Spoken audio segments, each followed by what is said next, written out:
So what are the Hawks picks for top 5 bourbon or whiskeys of 2025? That we're going to talk about here on the My Bourbon Journey Whiskey Review channel. What's going on, everybody? So 2025 is a wrap, and it is that time of year where we're all putting our subjective lists together and basically shoving them down your throats. I'm no different than what everybody else is doing. So we're going to dive into, again, my top 5 bourbons or whiskeys here in 2025. So with that, let's jump into the list, first starting with a few honorable mentions. First, let's go with New Riff's Red Turkey Wheat. This was a bourbon for me that absolutely blew me away. Very well could have been in that top 10 if I was putting a top 10 together. But again, the Red Turkey Wheat from New Riff, absolutely incredible bourbon. Sticking with my home state here in Wisconsin, I'm going to go with the newest 10-year release from Driftless Glen. This happens to be the 100 proof. Had the cask strength, but didn't have the bottle with me handy as I left that. But if you are familiar again with what Driftless Glen does, and now them releasing both a 10-year bourbon and rye, get on board. Absolutely incredible bourbon and worthy of any top 10 list. All right, so this might be a little controversial, but for me, the Elijah Craig Barrel Proof Batch B525 was by far my favorite of the 3 releases this year. I felt that the B525 was as close or as similar to the profile that we originally got with the ultra-aged C923 a couple years ago. I had to get this on as an honorable mention. I really felt that overall it was a pretty fantastic bourbon. And again, at that $70 or $75 price point, you really can't go wrong.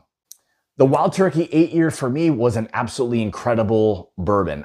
For that price, and if and when this becomes more of a shelfer, if we're gonna get this at 8 years, we know that being the minimum age, this for me was just an absolutely incredible bourbon. For that price point that this thing is coming in at, you really can't beat a pour like that, and it's why it had to be an honorable mention for me here in 2025. Now, last but definitely not least of our honorable mentions, my buddy Jason C. at the Mash and Drum released his first bourbon called the Debut under his new line, Drum Key Spirits. Had to put it on there. The only reason this thing's not on is I didn't want to get beat up in the comments about being a homer, but I had to get this in the honorable mentions only from the standpoint of really how good this bourbon, the Debut, really was. So, you know, if you haven't checked it out, definitely do so. It's worthy of a top 10 list, in my opinion. So there's my honorable mention list for bourbon or whiskeys of 2025. Now with the honorable mentions behind us, let's jump into my top 5 bourbon or whiskeys here in 2025. Hey, sorry to interrupt the video, but stick with me here 1 second. If you're anything like me and you're sick and tired of all the worn out, old, drabby clothes that are just sitting there in your closet, well, today's your lucky day. Into the AM has both you and I covered. Make sure you click that link in the description below. That's gonna save you an additional 10% off your order today. Into the AM reflects nothing but comfort, quality, great pricing, and they've got us covered from just about head to toe. If you're looking for great tees, long sleeve tees, polos, long sleeve polos, sweatshirts, everything in between, again, Into the AM's got us both covered, again, from head to toe. So make sure you click that link in the description below. That's gonna save you an additional 10% off your order today. Now it's really simple. Again, click the link in the description below. That's gonna help you look even more amazing than you already look. And thank you, Into the AM, for sponsoring today's video. All right, so coming in at number 5 goes to the Silver Grove, which is a product of New Riff Distilling Company. This thing coming in at 110.3 proof. It is aged a minimum of 4 years old. The key factor with this was the fact that this was aged on the upper, basically, rack of a rickhouse. So you're gonna be introducing all of that heat. And where this is coming from, that particular rickhouse that they used to basically store the Silver Grove, what it did there to me was absolute magic. It is a profile that is dark, deep, rich, everything oaky without being too oaky. It's everything that I enjoy in a great bourbon. And this is testament to the fact that you can have a bourbon that has a lot of great flavors that doesn't have to be ultra aged or above 10 years old. With this thing being a minimum of 4 years old, all of those flavors and that profile was something that just struck a chord with me. And it's why it's my number 5 bourbon or whiskey here in 2025. So coming in at number 4 is going to be the Raven from the Reveries. What Jay at Shared Pour, Take, however you guys know him as, what he's done with this specific lineup is magic to me. This was a bourbon throughout the year that I tried very early on in 2025 that gave me an awful lot of those notes that you get from an older whiskey. And specifically for me, this had a lot of that George T. Stagg vibe.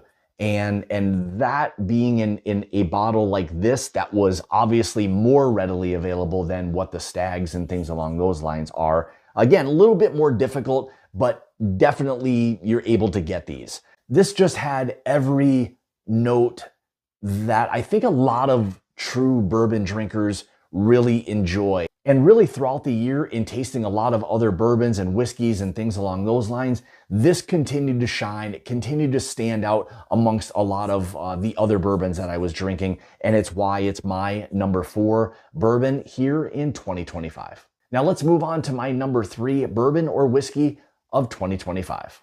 So my number 3 whiskey, or in this case, whiskeys, are going to be a Bardstown Bourbon Company release or releases. First being the Cathedral, which was the first of the 3 kind of specialty whiskeys that they released this year.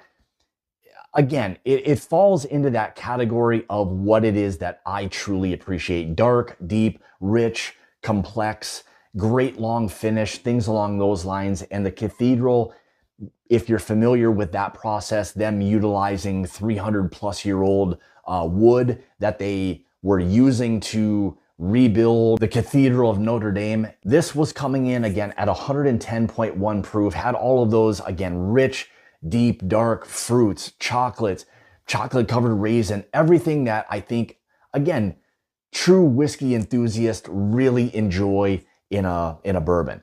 And then you kind of switch over to something kind of different, the Ferrand, which is a cognac finished whiskey, basically their Boo Rye, bourbon and rye, that they then finished in cognac casks. This truly struck a chord with me and was probably my favorite, maybe not finished whiskey of the year, but it was definitely my favorite cognac or Armagnac finished whiskey throughout the year. And it was one that definitely had to be on the list of my top 5 whiskeys or bourbons here in 2025. So 2 absolutely incredible whiskeys in their own right, very different, but very worthy of any top 5 or top 10 list here in 2025. So let's move on and let's see what I have as my number 2 bourbon or whiskey here in 2025. All right, so I'm gonna cheat here a bit. Typically what I want to do is have an actual bottle that was produced, or how the distillery produced the bottle, whether it was in a 375 like the Bardstown stuff. This was a sample that was provided to me by Still Austin, but the Still Austin Tanninger this year absolutely blew me away. Now, what I will say is early on in my tasting process, I wasn't overly crazy about it, but as this sat in the glass, really opened up, I took my time, drank a few pours of this. That's when this thing really began to shine with the red, white, and blue corns that they've produced with this, and the Petit O process, which is a slow water reduction, barrel-aged water. For anybody who doesn't know what the Petit O is, they use that and then do this throughout the year of proofing it down. And this was proofed down to 107.5 proof, but I'll tell you what, it has all of the flavors of a big, heavy, cask strength bourbon that we would all love and enjoy. And it was why it's my number 2 bourbon or whiskey here in 2025. Tanninger from Still Austin. Absolutely amazing, amazing whiskey. So with all of that being said, what do we have as my number 1 bourbon or whiskey here in 2025? So here we are, the end of 2025, and my number 1 whiskey, in this case, of 2025 goes to the Star Hill Farms, a product of Maker's Mark. This one came in at 114.7. Again, it is an American wheat whiskey, but I'll tell you what,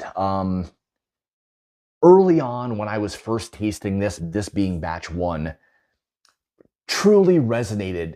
It had everything that I was looking for, or that I look for in a great whiskey. You know, when you're starting to break these things down, you get into the complexity, the richness, the finish, how well balanced it all is. Again, nice long finish. This kind of hit every single one of those marks throughout. You kind of nitpick a few of these things, and just as you sipped on it, it just continued to get even better, richer, more complex.